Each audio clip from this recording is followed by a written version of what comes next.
जर इथं एवढ्या लेकींना, एवढ्या शुभांच्या लेकींना जर लखपती करोडपती केले ना, साला तुम्हाला पण करणार करणार करणार करणार करणार करणार करणार।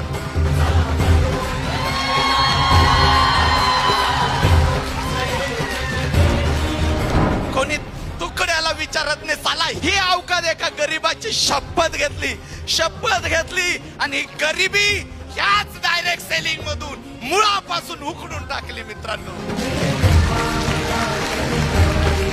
आणि ज्यावेळेस डायरेक्ट सेलिंग मध्ये आलो, एक एक स्वप्न पूर्ण करत गेलो, जी गरिबीची, दारिद्र्याची जी मुळं होती कुटुंबाची ती उखडून टाकली। आणि त्यावेळेस ठरवलं की जर या मधुकर जाधवला या डायरेक्ट सेलिंग न बनवलाय ना, साला असे कित्येक मधुकर जाधव आज मार्केट मध्ये साला त्यांच्यासाठी ही रियश मल्टीट्रेड उभी आहे।